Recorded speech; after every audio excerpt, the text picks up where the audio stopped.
ॐ अज्ञानस्य ज्ञानाञ्जनशलाकया चक्षुरुन्मिलितं येन तस्मै श्रीगुरवे नमः। श्रीचैतन्यमनोभीष्टं स्थापितं येन भूतले स्वयं रूपकदा मह्यं ददाति स्वपदान्तिकं। वन्देऽहं श्रीगुरो श्रीयुतपदकमलं श्रीगुरुन् वैष्णवांश्च श्रीरूपं साग्रजातं सहगण रघुनाथान्वितं तं सजीवं साद्वैतं सावधूतं परिजनसहितं कृष्ण चैतन्यदेवं श्री राधा कृष्ण पादान् सहगण ललिता श्री विशाखान्वितांश्च। हे कृष्ण करुणा सिन्धु दीनबन्धो जगत्पते गोपेशा गोपिका कान्ता राधा कान्ता नमोस्तुते। तप्त कांचन गौरांगी राधे वृंदावनेश्वरी वृषभानुसुते देवी प्रणमामि हरिप्रिये। वाञ्छाकल्पतरुभ्यश्च कृपा सिन्धुभ्य एव च पतितानां पावनेभ्यो वैष्णवेभ्यो नमो नमः। नमो विष्णुपादाय कृष्णप्रेष्ठाय भूतले श्रीमते Bhaktivedanta स्वामिनिति नामिने।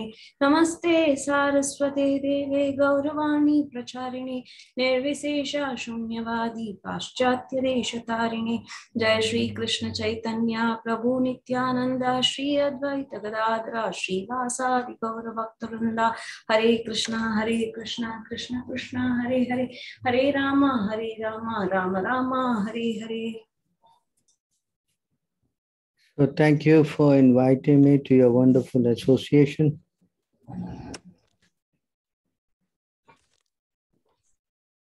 We have to start. Anybody have any questions?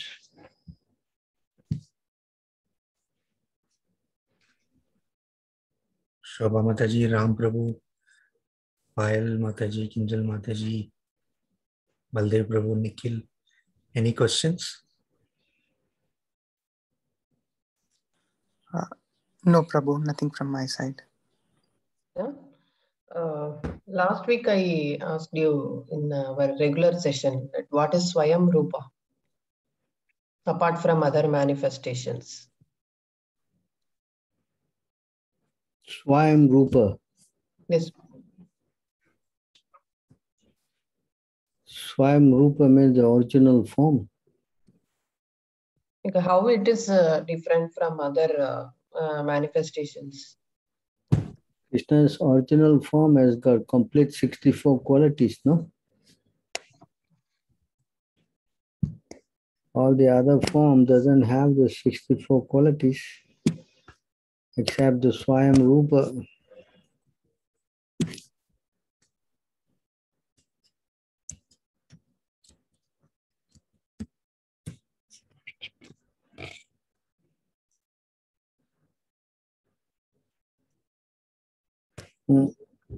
The original form of the Lord.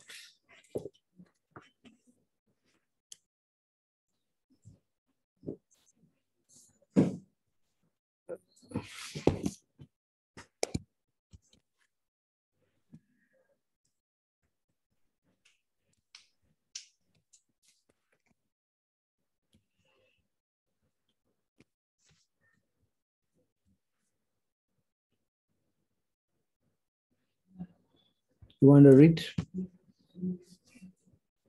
All of the above mentioned incarnations are either plenary portions or portions of the plenary portions of the Lord, but Lord Sri Krishna is the original personality of Godhead.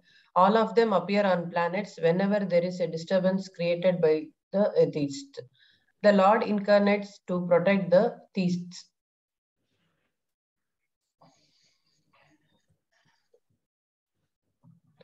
In this particular stanza, Lord Krishna, the personality of Godhead, is distinguished from other incarnations. He is counted amongst the avatars because out of his causeless mercy, the Lord descends from his transcendental abode. Avatara means one who descends. All the incarnations of the Lord, including the Lord himself, descend to the different planets of the material world, as also in different species of life to fulfill particular missions. Sometimes he comes himself and sometimes his different plenary portions or parts of the plenary portions or his differentiated portions directly or indirectly empowered. Can you please scroll down? By him, descend to his material world to execute certain specific functions. Originally, the Lord is full of all effulgence, all prowess, all fame, all beauty, all knowledge, and all renunciation. When they are partly manifested through the plenary portions or parts of the plenary portions, it should be noted that certain manifestations of his different powers are required for those particular functions. When in the room small electric bulbs are displayed, it does not mean that the electric powerhouse is limited by the small bulbs. The same powerhouse can supply power to operate large-scale industrial dynamos with great volts. Similarly, the incarnations of the Lord display limited powers because so much power is needed at that particular time. For example, Lord Parasurama and Lord Narasimha displayed unusual opulence by killing the disobedient Kshatriyas 21 times and killing the greatly powerful atheist Hiranyakashipu. Hiranyakashipu was so powerful that even the demigods in other planets would tremble simply by the unfavorable raising of his eyebrow. The demigods in the higher level of material existence many times excel the most well-to-do human beings in longevity, beauty, wealth, paraphernalia, and all other respects. Still, they were afraid of Hiranyakashipu. Thus, we can simply imagine how powerful Hiranyakashipu was in this material world. But even Hiranyakashipu was cut into small pieces by the nails of Lord Narasimha. This means that anyone materially powerful cannot stand the strength of the Lord's nails. Similarly, Jamadagnya displayed the Lord's power to kill all the disobedient kings powerfully situated in their respective states. The Lord's empowered incarnation, Narada, and plenary incarnation, Varaha, as well as the indirectly empowered Lord Buddha, created faith in the mass of people. The incarnations of Rama and Dhanvantari displayed his fame, and Balarama, Mohini, and Vamana exhibited his beauty. Dattatreya, Matsya, Kumara, and Kapila exhibited his transcendental knowledge. Nara and Narayana rishis exhibited his renunciation. So all the different indirectly or directly empowered incarnations of the Lord manifested different features, but Lord Krishna, the primeval Lord, exhibited the complete features of Godhead, and thus it is confirmed that he is the source of all other incarnations. And the most extraordinary feature exhibited by Lord Sri Krishna was his eternal energetic manifestation of his pastimes with the cowherd girls. His pastimes with the gopis are all displays of transcendental existence, bliss and knowledge, although these are manifested apparently as sex love. The specific attraction of his pastimes with the gopis should never be misunderstood. The Bhagavatam relates these transcendental pastimes in the 10th canto.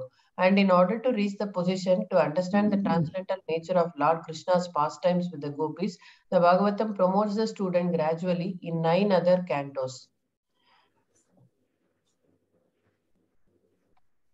According to Srila Jiva Goswami's statement, in accordance with authoritative sources, Lord Krishna is the source of all other incarnations. It is not that Lord Krishna has any source of incarnation. All the symptoms of the supreme truth are present in the person of Lord Sri Krishna, and in the Bhagavad Gita, the Lord emphatically declares that there is no truth greater than or equal to himself. In this stanza, the word Swayam is particularly mentioned to confirm that Lord Krishna has no other source than himself.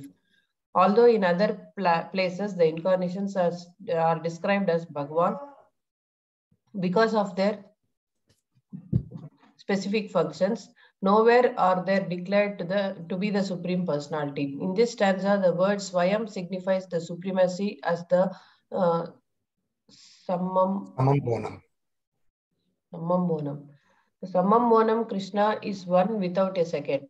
He himself has expanded himself in various parts, portions, and particles as Swayam Rupa, Swayam Prakasha, Tad Ekatma, Prabhava, Vaibhava, Vilasa, Avatara, Avesha, and Jivas, all provided with innumerable energies just suitable to the respective persons and personalities. Learned scholars in transcendental subjects have carefully analyzed the Sammam Bonam Krishna to have 64 principal attributes. All the expansions or categories of the Lord possesses only some percentages of these attributes. Sri Krishna is the possessor of the attributes, 100%.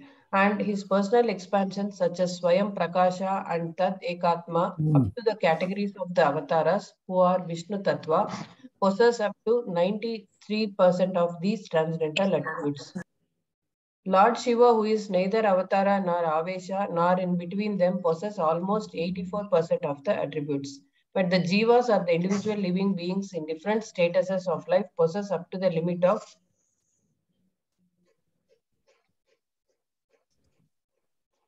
78% of the attributes. In the conditioned state of material existence, the living being possesses these attributes in very minute quantity, varying in terms of the pious life of the living being. The most perfect of living beings is Brahma, the supreme administrator of one universe. He possesses 78% of the attributes in full. All other demigods have the same attributes in less quantity, whereas human beings possess the attributes in very minute quantity. The standard of perfection for a human being is to develop the attributes up to 78% in full. The living beings can never possess attributes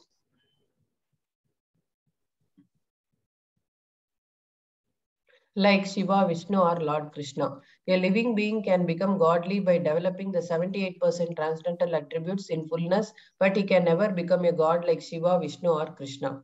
He can become a Brahma in due course. The godly living beings who are residents of the planets in the spiritual sky or eternal associates of God in different spiritual planets called Haridama and Maheshadama. The abode of Lord Krishna above all other spiritual planets is called Krishna Loka or Goloka Vrindavana, and the perfect living being, by developing 78% of the above attributes in fullness, can enter the planet of Krishna Loka after leaving the present material body.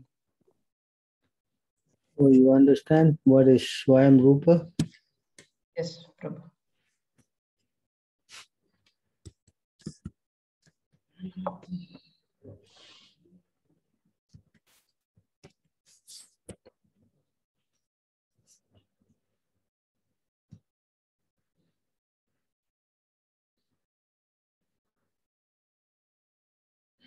Can you read on? Payal Mataji, can you read?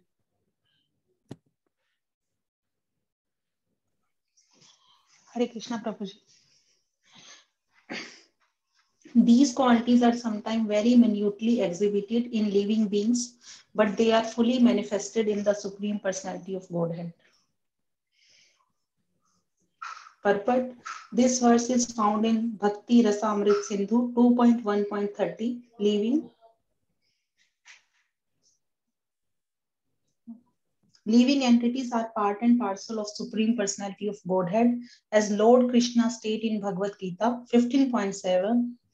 Mame vamsho jiva loke jiva bhuta sanatana manah shasthani indriyani prakriti sthani karshyati. The living entities in the conditioned world are my eternal fragmental parts. Due to conditioned life, they are struggling very hard with six senses, which include the mind. The qualities of Krishna are present in the living entity in minute atomic quantities. A small portion of gold is certainly gold, but it cannot be equal to gold mine. Similarly, the living entities have all the characteristics of the Supreme Personality of Godhead in minute quantity, but the living entity is never equal to the Supreme Personality of Godhead. God is therefore described as the Supreme Being, and the living entity is described as Jiva. God is described as Supreme Being, the chief of all living beings, because he is supplying the necessities of all other. Eko bhuva naam yo vidhati kaman. The Mayavadis maintain that everyone is God. But even if the philosophy is accepted, no one can maintain that everyone is equal to the Supreme Godhead in every respect. Only unintelligent men maintain that everyone is equal to God or that everyone is God. Hare Krishna. Translation. Apart from these 50 qualities, there are 5 other qualities found in the Supreme Personality of Godhead that are partially present in the demigods like Shiva. Purport: this verse and the following 7 verses are also found in the Bhakti Rasamrit Sindhu 2.1, 37 to 44.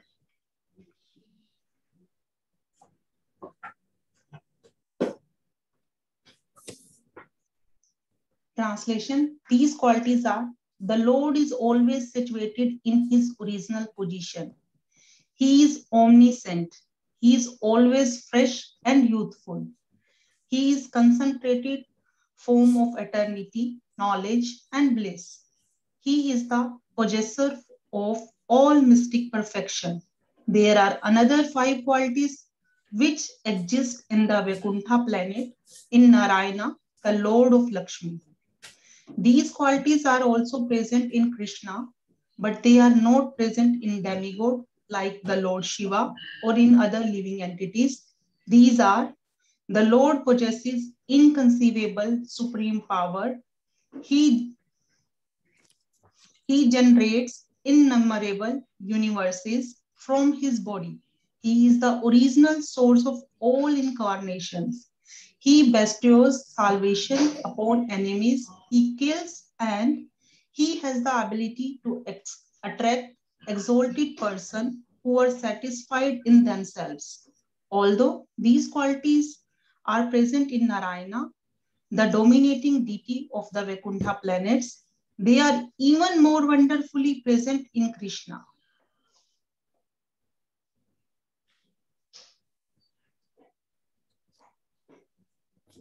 Apart from these 60 transcendental qualities, Krishna has an additional 4 transcendental qualities which are not manifested even in the personality of Narayana.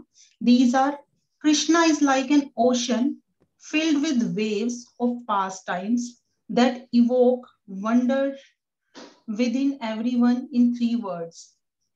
In his activities of conjugal love, he is always surrounded by his dear devotee who possesses unequaled love for him.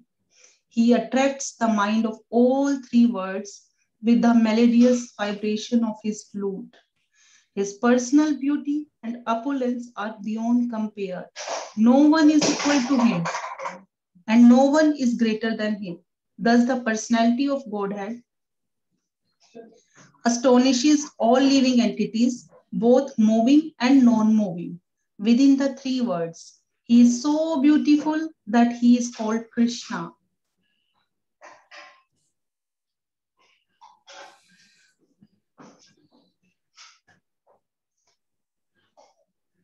Mayavadi philosophers who have a poor fund of knowledge simply dismiss the subject by explaining that Krishna means black. Not understanding the qualities of Krishna, these atheistic rascals do not accept him as the Supreme Personality of Godhead. Although the Lord is described and accepted by great personalities, acharyas, and sages, the Mayavadis still do not appreciate him. Unfortunately, at the present moment, human society is so degraded that people cannot even provide themselves with the life's daily necessities, yet they are captivated by Mayavadi philosophers and are being misled. According to the Bhagavad Gita, simply by understanding Krishna, one can get free from the cycle of birth and death. Tyaktva deham punarjanam naeti mam eti so Arjuna. Bhagavad Gita 4.9. Unfortunately, this great science of Krishna consciousness has been impeded by Mayavadi philosophers who are opposed to the personality of Krishna. Those who are preaching this Krishna conscious movement must try to understand Krishna from the statement given in the Bhakti Rasamrit Sindhu, the nectar of devotion.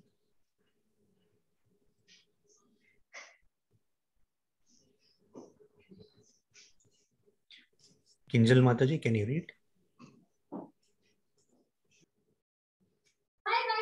Hare Krishna. About Narayana, Krishna has four specific transcendental qualities.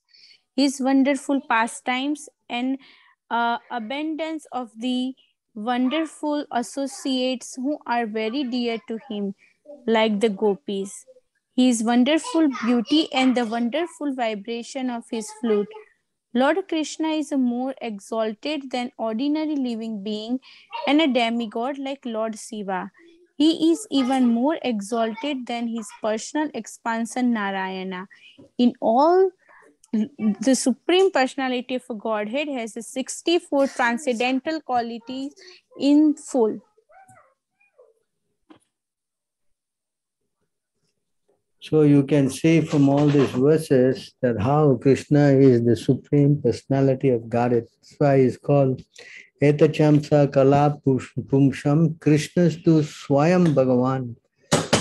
You know, the word is Swayam Bhagavan is only used for Krishna, you know. Cannot be used for anybody else. Yes? Yes, Prabhu. Is it clear? Hello? Yes, Prabhu. Shobha Mataji, is it clear? Yes, Prabhu.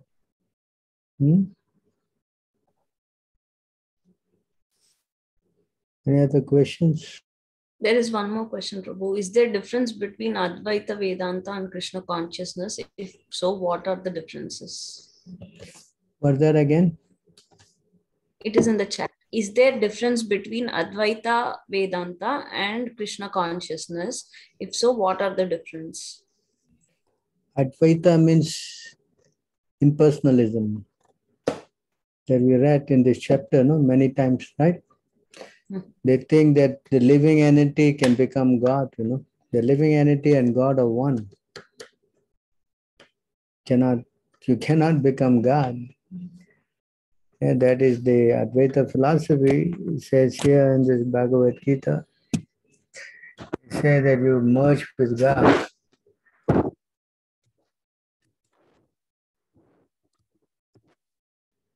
This verse you can see. I am speaking, Natva aham Jaturnasham, Natva aham Nime Janatipaha, Na Chaiva Na Bhavishyamaha, Sarva Vayam Ataha Param. Can you read this? Ram Prabhu, can you read? Yeah. Hare Krishna. Never was there a time when I did not exist, nor you, nor all these kings, nor in the future shall any of us cease to be. So you see, you always retain your individuality.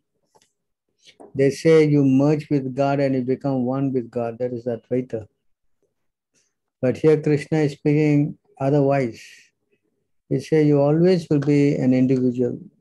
Can you read the purport? Yeah. In the Vedas, in the Katha Upanishad, as well as in the Shvetashvatara Upanishad, it is said that the Supreme Personality of Godhead is the maintainer of innumerable living entities in terms of their different situations according to individual work and reaction of work.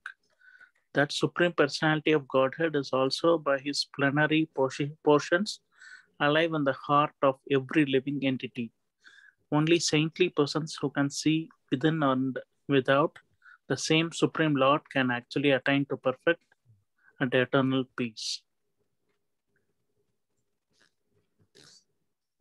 The same Vedic truth given to Arjuna is given to all persons in the world who pose themselves as very learned but factually have but a poor fund of knowledge. The Lord says clearly that he himself, Arjuna, and all the kings who are assembled on the battlefield are eternally individual beings, and the Lord is eternally the maintainer of the individual living entities, both in their conditioned and in their liberated situations.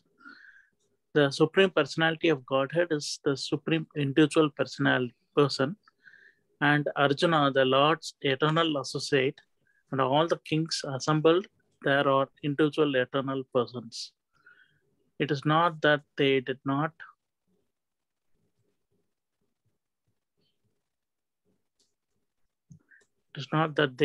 exist as individuals in the past, and it is not that they will not remain eternal persons.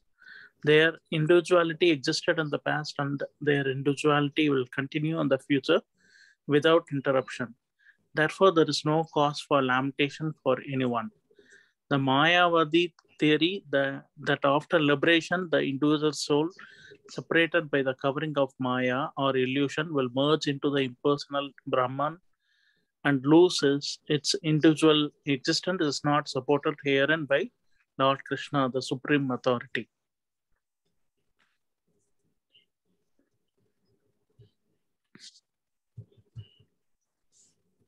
Nor is the theory that we only think of individuality in the conditioned state supported herein.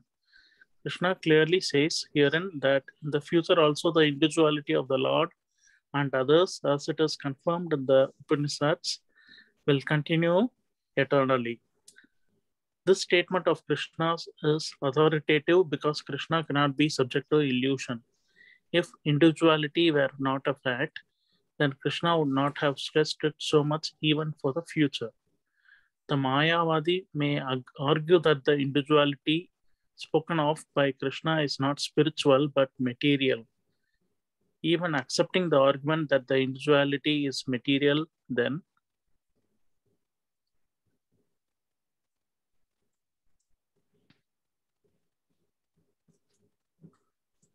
how can one distinguish Krishna's individuality?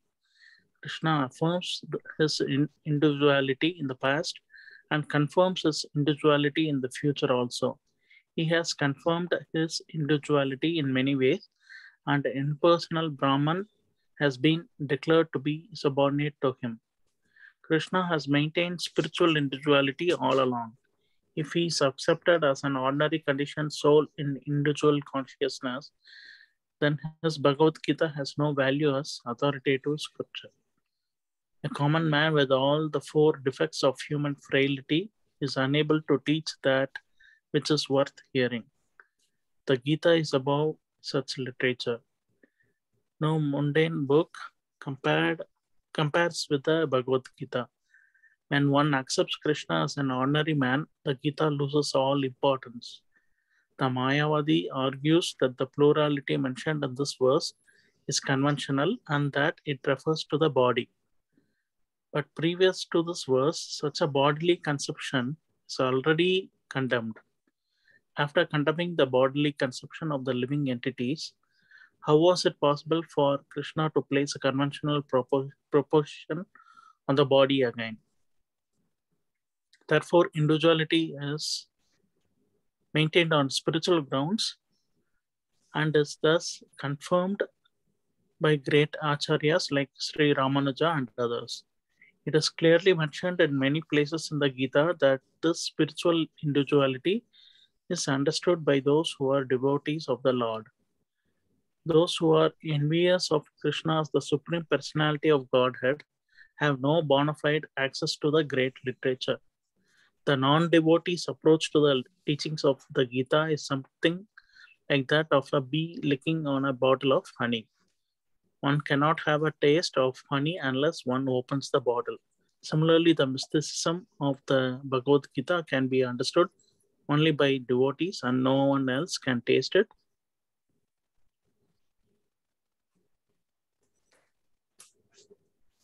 As it is stated in the 4th chapter of the book.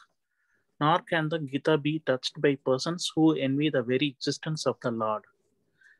Therefore, the Mayavadi explanation of the Gita is the most misleading presentation of the full truth. Lord Chaitanya has forbidden us to read commentations made by the Mayavadis and warns that one who takes to such an understanding of the Mayavadi philosophy loses all power to understand the real mystery of the Gita. If individuality refers to the empirical universe, then there is no need of teaching by the Lord. The plurality of the individual soul, the Lord, is an eternal fact. And It is confirmed by the Vedas as above mentioned. Surrender unto me. So from here you can see how their philosophy is not supported by Krishna. This Mayavad, they say that you are a small soul, God is the bigger soul, but then when you get to realize Him, you merge into Him. But this is not a fact, and you lose your individuality. Krishna never said that.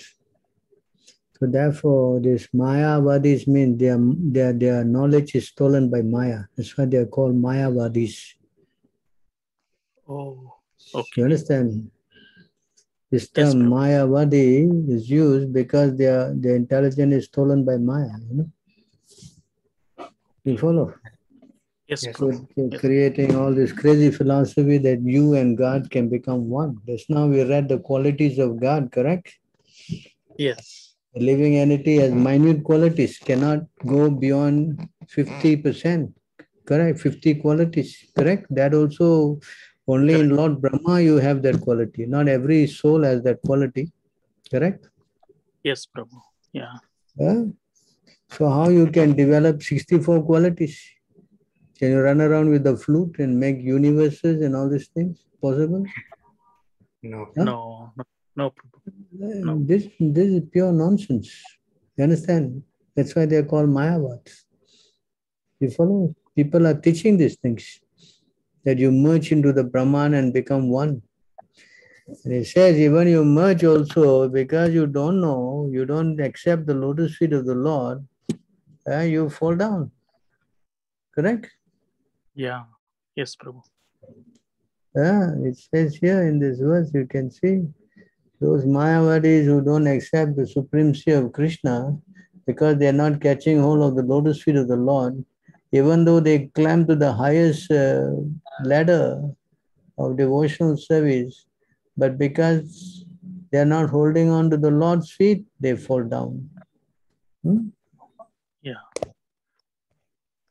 So this is more like a Dvaita, right, Prabhuji? Is it Dvaita? Yeah, we are mostly Dvaitas, the Lord and us. Okay. There's two, there's not one, Okay.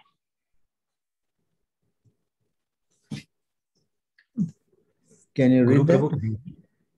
Guru Prabhu. Yeah, Hare Krishna. O lotus-eyed one, those who think they are liberated in this life but who are devoid of devotional service to you are of impure intelligence. Although they accept severe austerities and penances and rise to the spiritual position, to impersonal Brahman realization, they fall down again because they neglect to worship your lotus feet. See that? So these Mayavads, they don't recognize the personal form of the Lord. Understand? So the purpose is from Bhagavad. So because they don't accept the form of the Lord, that's like they hover in the Brahma Jyoti. So because they lack some service, generally they fall down again to the material world. You follow? Yes. Yes, Prabhu. Yes. Therefore, they are not very intelligent. They say like this in the Bhagavad Gita, they speak like this.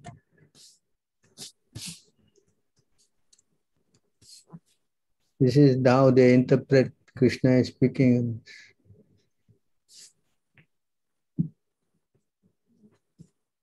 Can you read this? Unintelligent men who do not know me perfectly think that I, the Supreme Personality of Godhead, Krishna, was impersonal before and have now assumed this personality. Due to their small knowledge, they do not know my higher nature, which is imperishable and supreme. So that they teach this philosophy that ultimately it is all impersonal. They merge in light, Correct? Yes? And yes, Krishna said in many places, this light is coming from where? Where is this light coming from? Anyone can tell me? Where's that verse that says light is coming from Krishna? Huh? Come on, this you must know by heart now. Krishna says here, Bhagavad Gita, Brahmano he pratistaham amrtasyasya vasyasya cha sasvatasya cha dharmasya sukhasya kantikasya cha. So you see that I am the basis. Is that this verse? Yes, Prabhu. The light, the impersonal light is coming from the body of who? Krishna. He also said in the Brahma Samhita, Yasha Prabha Prabhavato Jagadanda Koti Koti Svase Savasudadi Vibhutinam Tad Brahma Niskalam Ananta Asesa Bhutam Govindamadi Purusham Bhajami. So in this verse, Yasha Prabha.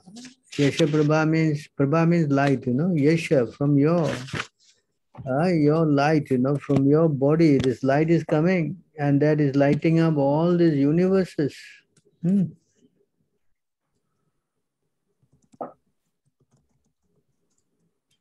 you imagine that? Yasha Prabha, this. Yasha Prabha, Prabhavato Jagadanda Koti, Koti Swasesa Vasudadi Vibhuti Benam, different kind of planets. Vasudha, so many kind of planets, So you see, this is very important verse from the Brahma Samhita.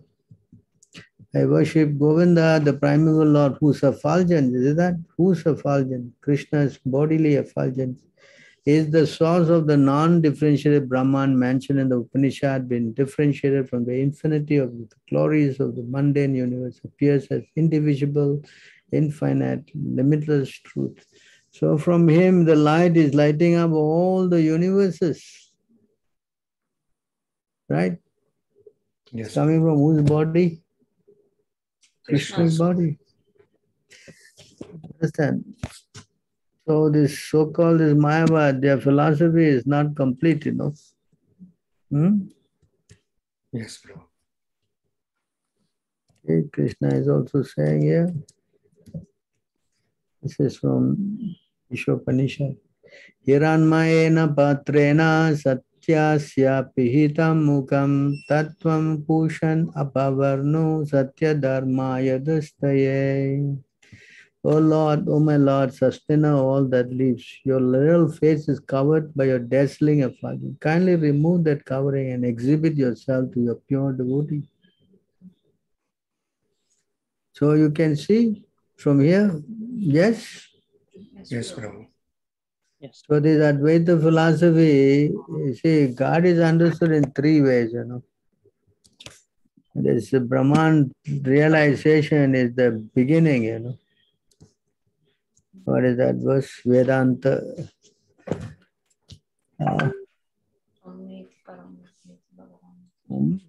Anyone knows? It is the first part of the Srimad Bhagavatam. And this is very much quoted many times by Chaitanya Mahaprabhu also. So here in this verse,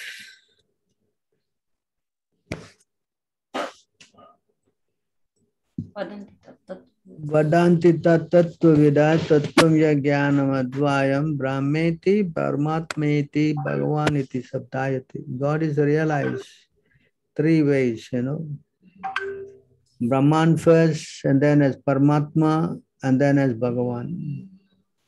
So he has these three aspects. I'm sure you know, Brahman we have discussed. And then he is a super soul in the heart of everybody. And he is got also his personal form as Bhagavan. Bhagavan means he's full in six opulence, Yes? Yes, Prabhu. Yes, Prabhu. Can you read this? Learned transcendentalists who know the absolute truth call this non-dual substance Brahman, Paramatma, or Bhagavan.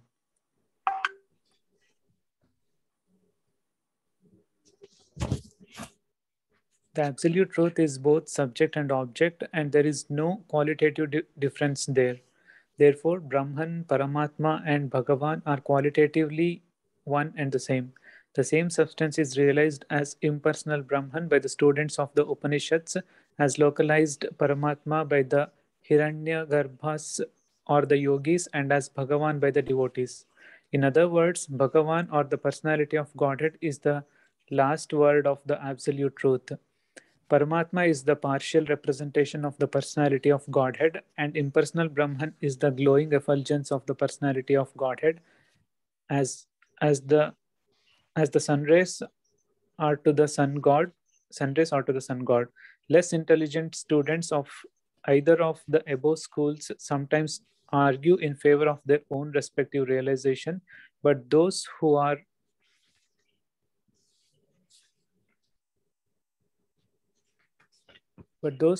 perfect seers of the absolute truth know well that the above three features of the one absolute truth are different perspective views seen from different angles of vision. As it is explained in the first shloka of the first chapter of the Bhagavatam, the supreme truth is self-sufficient, cognizant, and free from the illusion of relativity. In the relative world, the knower is different from the known, but in the absolute truth, both the knower and the known are one and the same thing.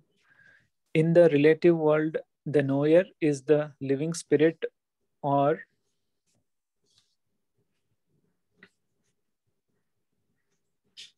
superior energy, whereas the known is inert matter or inferior energy. Therefore, there is a duality of inferior and superior energy, whereas in the absolute realm, both the knower and the known are of the same superior energy. There are three kinds of energies of the supreme energetic. There is no difference between the energy and energetic, but there is a difference of quality of energies.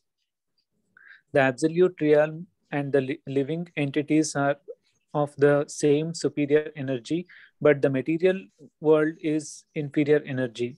The living being in contact with the inferior energy is illusion, thinking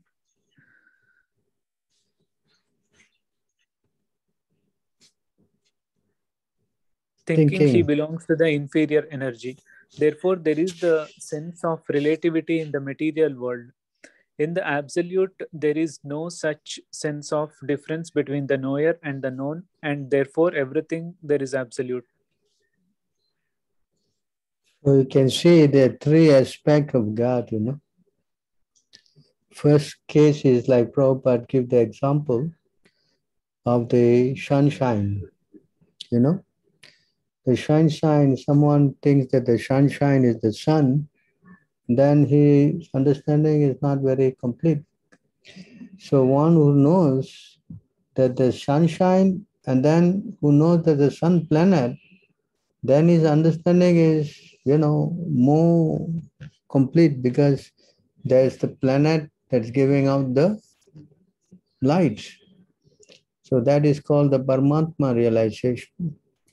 So one who knows that actually there's a sun god inside the sun planet, his understanding is the most complete because sun god is running the sun planet and from the sun planet the sunshine is coming. So the same way, the Brahman light is coming from the body of Krishna and he is localized in the form of Paramatma and his full, full opulence is in the form of a personal supreme personality of God. Yes. So one who knows Krishna completely, then his understanding is the most complete. You follow? Huh? Yes, Prabhu. And the Lord is full, as we read this now, how many qualities? 64. 64. Yes, 64 quality in full,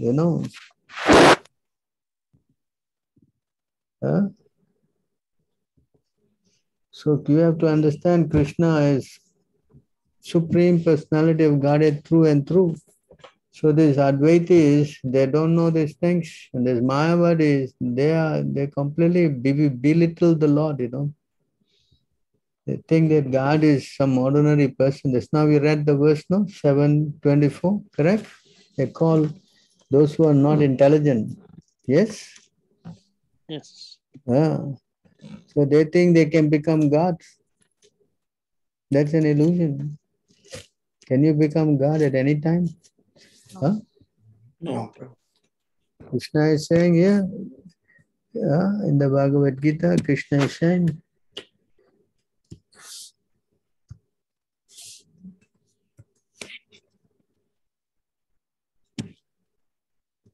Mamay angso jivaloke jivabhuta sanatanaha manaha sastrendriyani prakrtistani karshati. See this? The living entities conditioned in this world are my eternal fragmental parts. How can the part be the whole? Does it make sense? No. So eternally we are part and parcel of God. My finger is part of the body. Can the finger claim to be the whole body? No. That's what they are teaching. This is what they are teaching, pure nonsense. You understand? So these Mayavad are big offenders. Mayavadi, Krishnere, Aparadi. They are offenders at the Krishna's lotus feet. Yeah, see. So they don't understand Krishna's glories. They cannot understand.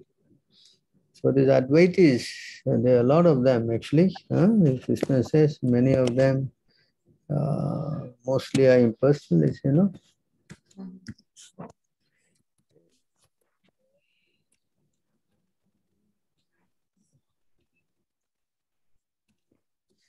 Manusyanam sahasreshu kashid yatati siddhaye yatatamapi siddhanam kaschin mam veti tatvataha.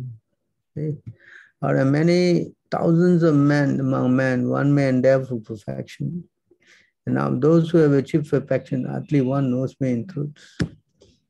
So the karmi, he advances to be a jnani, these are impersonalists. And from the impersonalists, then they become a bhakta. And to become a bhakta is very, very rare. Not that there's so many bhaktas. You understand? It's a very, you can see in this verse, give you an idea how this whole thing works.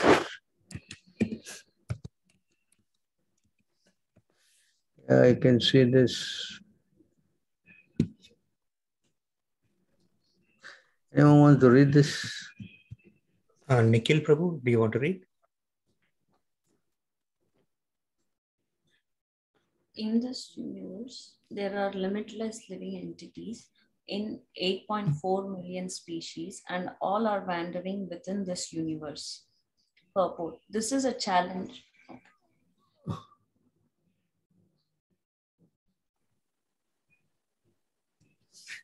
The length and breadth of the living entity is described as 1/10,000th part of the tip of a hair. This is the original subtle nature of the living entity. Yes. How small you are, correct? 1/10,000th part of the tip of the hair, yes? Yes, bro. So can you claim to be God? No.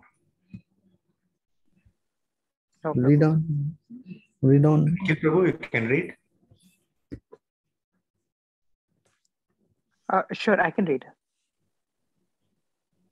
Yeah. If we divide the tip of a hair into 100 parts, and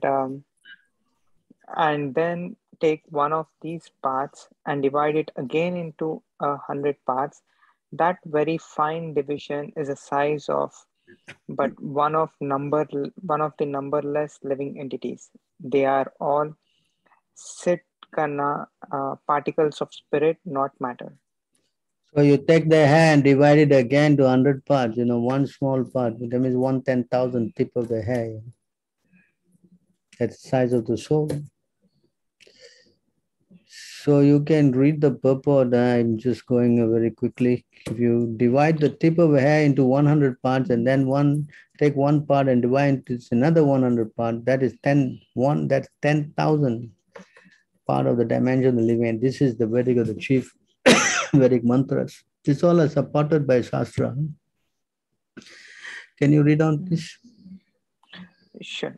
The living entity is one with and different from the Supreme Personality of Godhead. The translation. Among minute particles, I am the living entity. Sure. Among minute particles, I am the living entity, Lord Krishna says.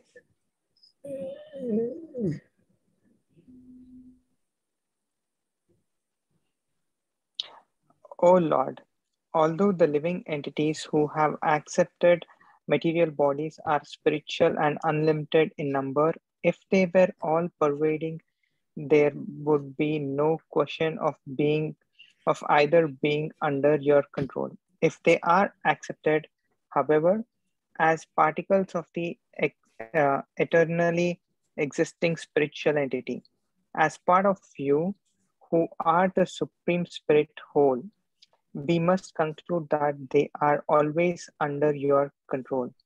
If the living entities are simply satisfied with their identical with you as spiritual particles, then they will be happy being controllers of so many things. The conclusion that the living entities and the Supreme Personality of Godhead are one and the same. Is a faulty conclusion. It is not a fact. So that, you follow? That's from the Bhagavatam. Can you read on? Sure. The unlimited living entities can be divided into two divisions, those that can move and those that cannot move. Among living entities that can move, there are birds, aquatics, and animals.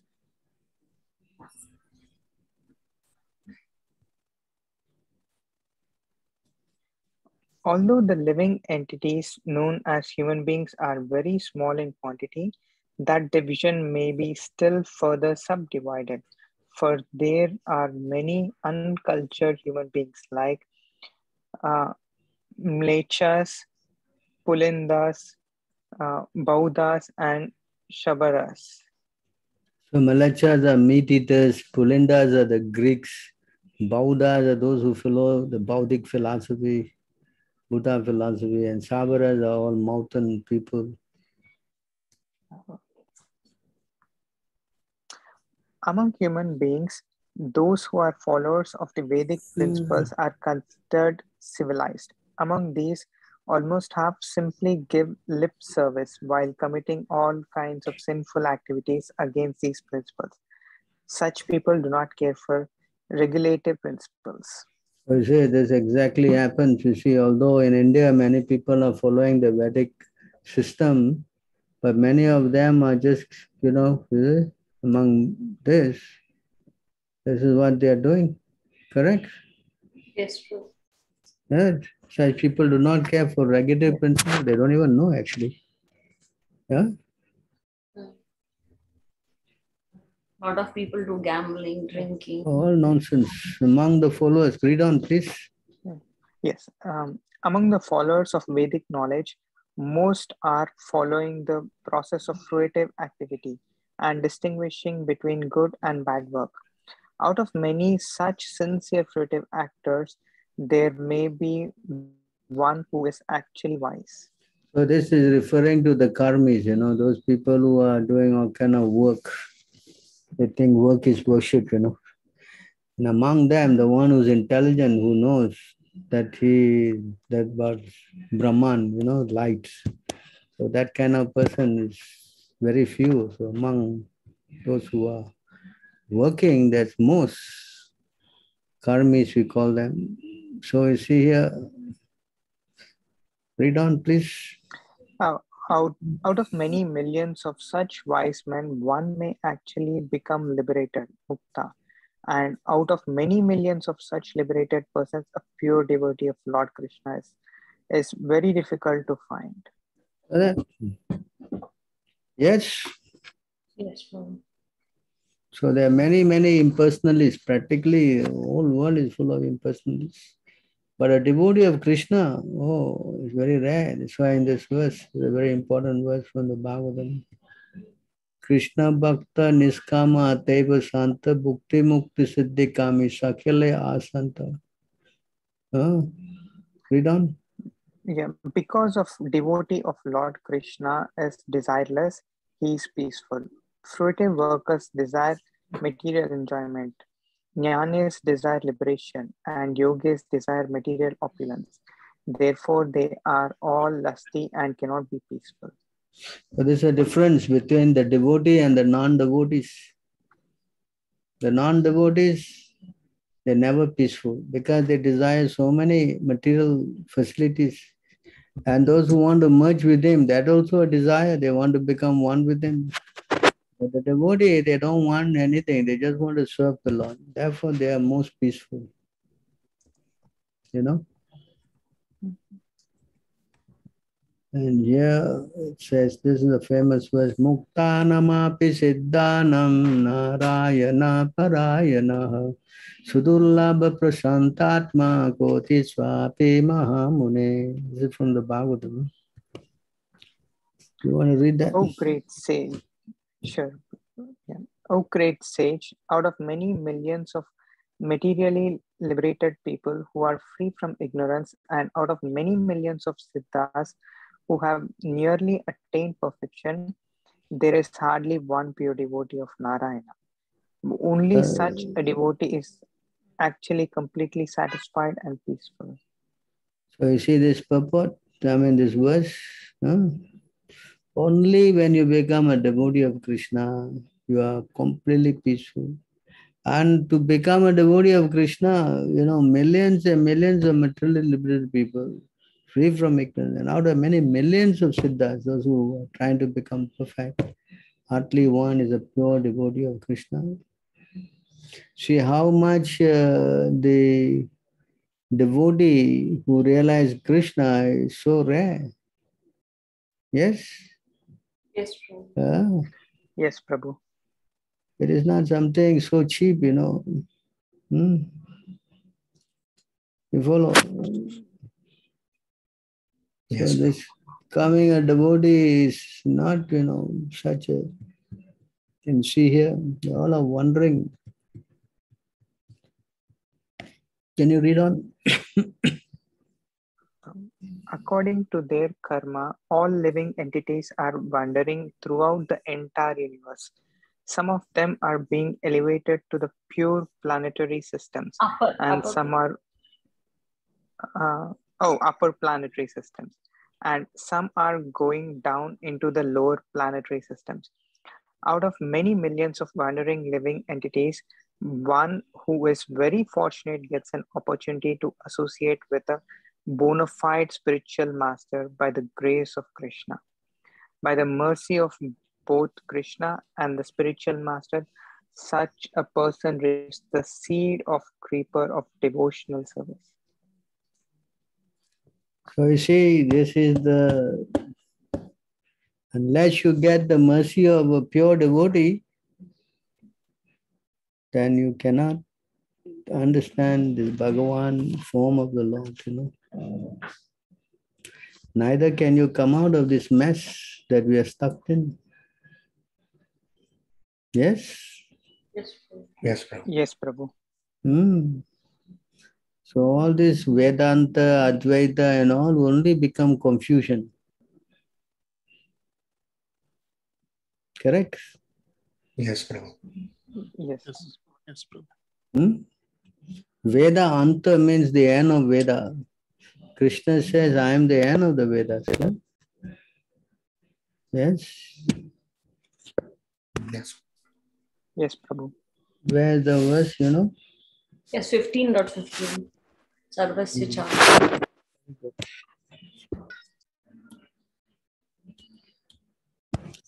So, Sarvasya Cha Mirdi Sanvisto Mata Smriti Jnanam Apohanam Cha. You see here the word? Vedescha Sarve Aham Eva Vidyo. Vedanta Krit Videva Chaham. Krishna is saying here. This is very important. I am seated in everyone's heart, and from me come remembrance, knowledge, and forgetfulness. By all the Vedas, I am to be known. Indeed, I am the compiler of the Vedanta, and I am the knower of the Vedas. So, ultimately, if you go to Krishna, then everything is understood. You follow? If you know Krishna, then you know everything. But if you don't know Krishna, then nothing understood. Read on, please.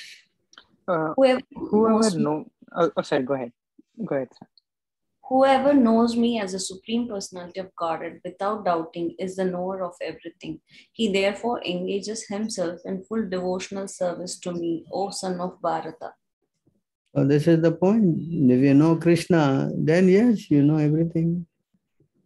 But if you don't know Krishna, then what do you know? Yes. Yes, Prabhu. So we have to know who is God, who are we, you know. This is the most confidential part of the Vedic scriptures, O sinless one, and is disclosed now by me.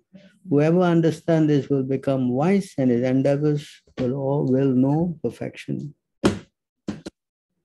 Yes? Yes, Prabhu. If you don't know Krishna, then you cannot get out of this place. And you can know Krishna only by the help of a pure devotee. You cannot do it by your own endeavors. It's not possible. Yes, Prabhu. It's not possible at all. If you want to figure it out, it won't work.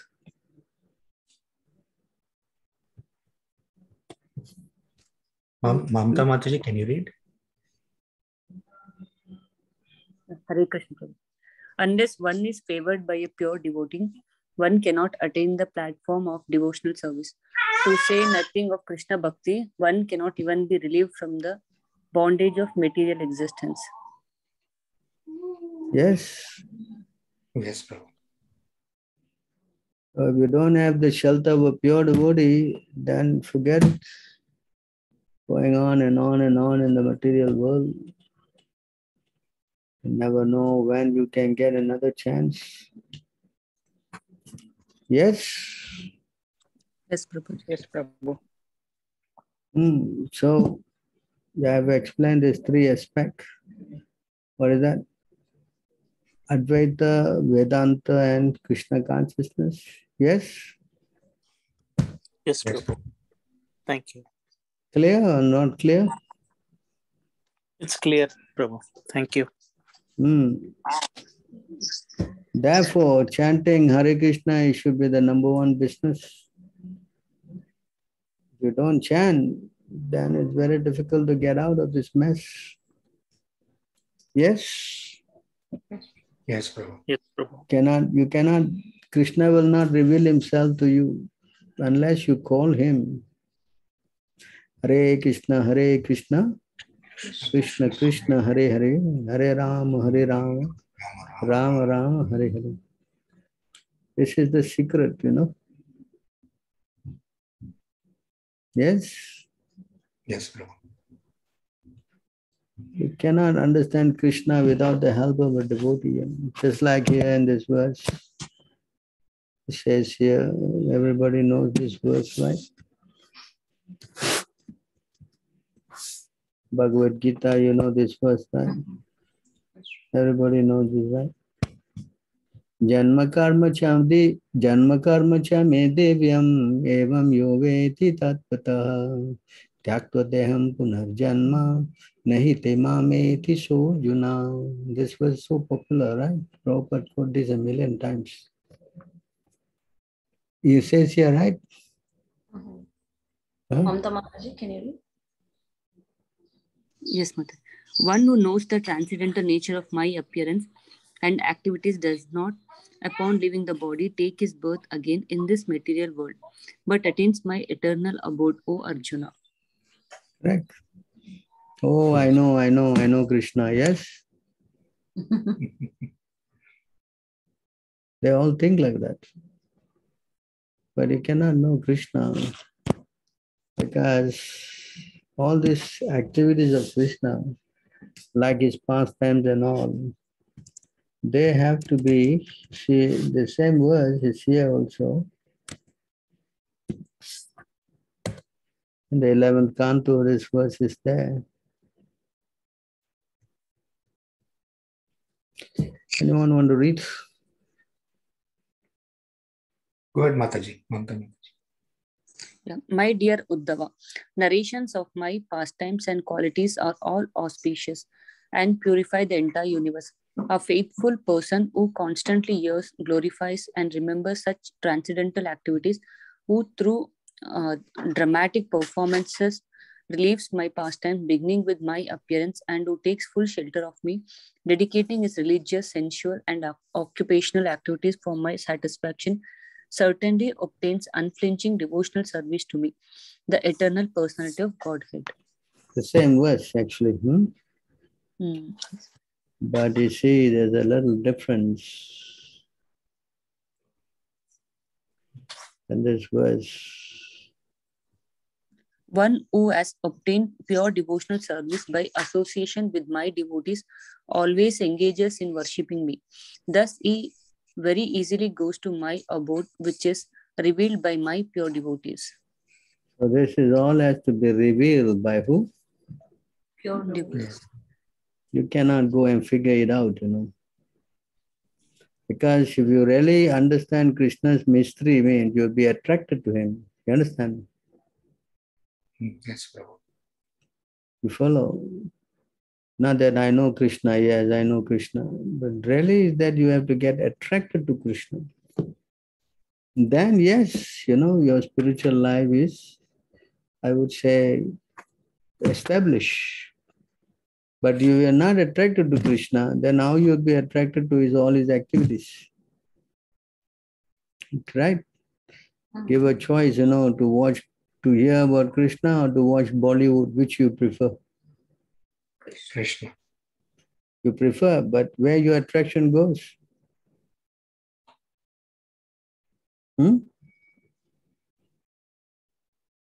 That's what devotional service is about. How to become attracted to Krishna. They're not interested in. So why it's very important to know this,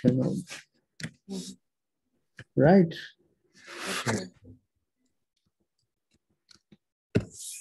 So this is explained here.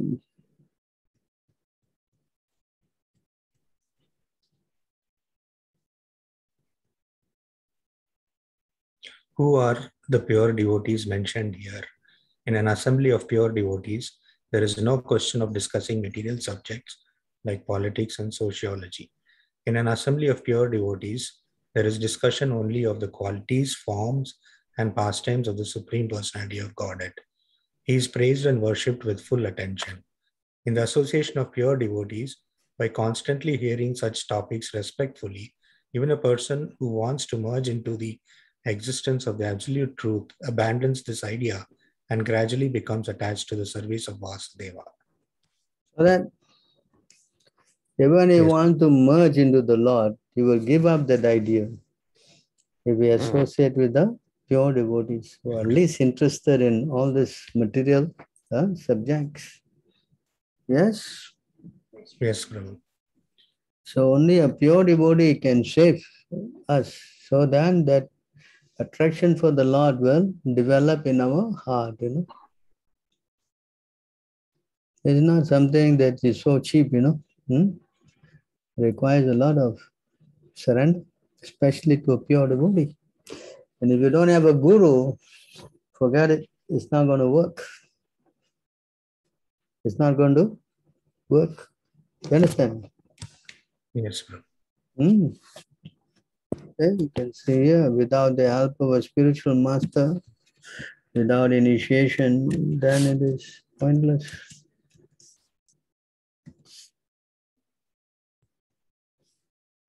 See that?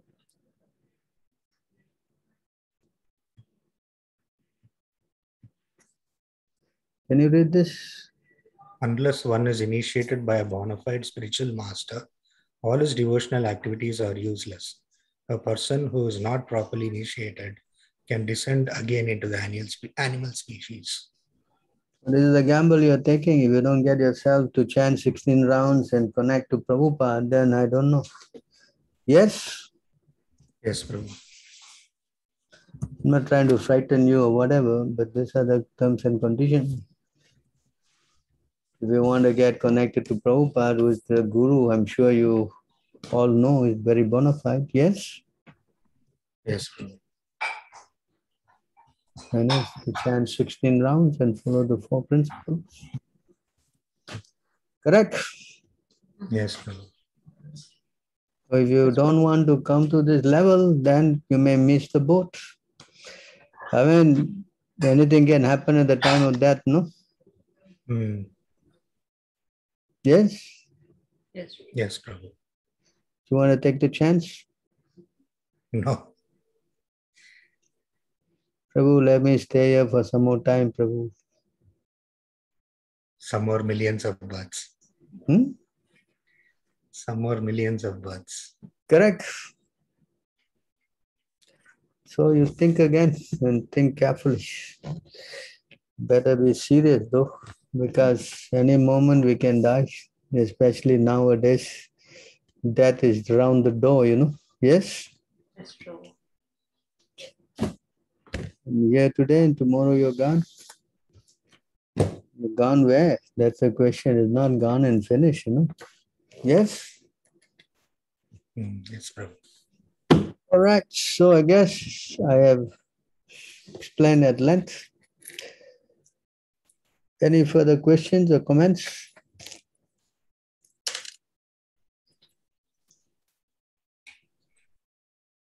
Any other questions from anybody?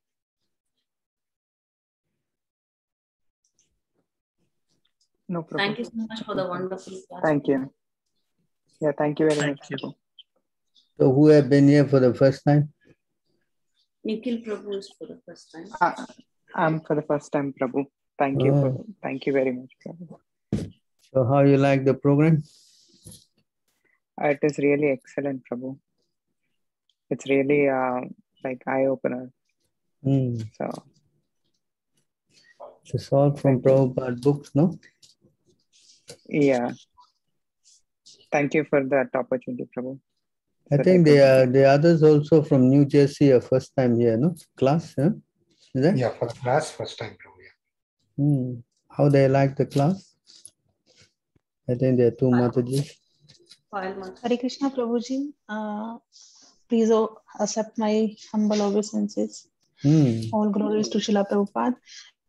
Last Tuesday, we also joined that in this call, and it's very nice, Prabhuji. Very, very nice. You felt that you learned something? Yes, Prabhuji, surely. And see so many things you miss out in Prabhupada it's very nice, books. Huh? Everything from Prabhupada books, say like one question and so many purport you show us. So it's really eye-opener and very enlightening, Prabhuji. Hare Krishna. And see there's so many things in Prabhupada books, huh? Yes, Prabhuji, yeah. So we think, always we think that, oh, I know, I read already, I know, correct? Yes, Prabhuji, right. So now in this class, you know how many things you don't know? Correct? Yeah, Prabhuji, definitely we know very little. That's why you see, it takes many years of studying Prabhupada books, no? This is the problem. The problem is that all these temples, they're not teaching Prabhupada books. That is the problem. Yes? Yes, Prabhuji. They're only giving some stories. Yes? Yes. Correct? Yes, Prabhuji. Yes.